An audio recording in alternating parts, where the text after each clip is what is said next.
उत्तर प्रदेश के मुख्यमंत्री योगी आदित्यनाथ के कोरोना वायरस को लिए गए एक बयान को लेकर यूपी सरकार बुरी तरह से उलझ चुकी है। योगी आदित्यनाथ ने कोरोना वायरस को लेकर गलत आंकड़े बताकर जहां विपक्ष को हमले का मौका दे दिया है, वहीं दूसरी ओर ये भी सवाल खड़े हो गए हैं, क्या उत्तर प्रदेश सरकार कोरोना वायरस के पॉजिटिव केसों को लेकर गलत आंकड़े दे रही है। दरअसल योगी आदित्यनाथ ने कहा था कि मुंबई से लौटे 75% कामगार कोरोना से संक्रमित हैं। वहीं दिल्ली से आने वाले लोगों में 50% और अन्य राज्यों से आने वाले लोगों में 25 से 30% लोग कोरोना पॉजिटिव हैं। सीएम योगी के आंकड़ों की माने तो अब तक राज्य में कुल 25 लाख कामगार अन्य राज्यों से वापस आ चुके हैं। उनके बयान के मुताबिक सूबे में कोरोना के केस 10 लाख के पार होने चाहिए, जबकि यूपी सरकार के द्वारा जारी आंकड़ों के मुताबिक सूबे में अब तक सिर्फ 6,500 ही कोरोना पॉजिटिव केस हैं। सीएम योगी आदित्यनाथ के बयान के बाद कांग्रेस पार्टी ने यूपी सरकार के आंकड़ों को लेकर जमकर हमला बोला है।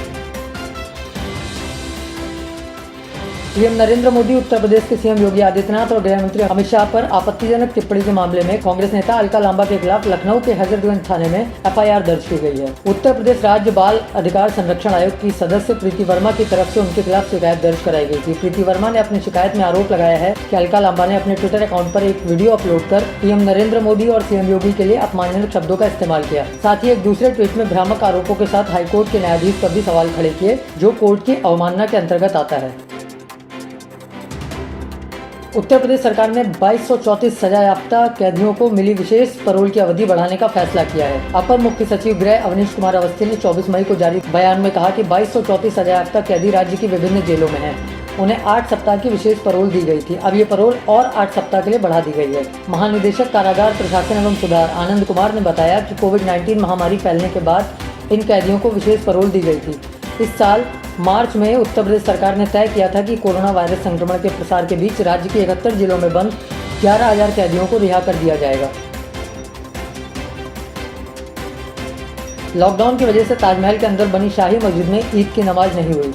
इतिहास में ऐसा पहली बार हुआ है जब ईद की नमाज शाही मस्जिद में न हुई हो। ताजमहल के अंदर स्थित शाही मस्जिद के इमाम सैयद सादिक अली ने कहा कि 368 सालों में पहली बार ऐसा हुआ है जब यहाँ ईद की नमाज अदा नहीं की गई है। अली का दावा था कि उनके पूर्वजों को इस शाही मस्जिद में नमाज का नेतृत्व करने के लिए मुगल सम्राटों द्वारा नियुक्त किया गया था। इससे पहले 1978 की बाढ़ और 1971 के भारत पाक युद्ध के दौरान ताजमहल की मस्जिद बंद हुई थी, लेकिन रमजान के दौरान ऐसा पहली बार हुआ है कि मस्जिद बंद हुई हो।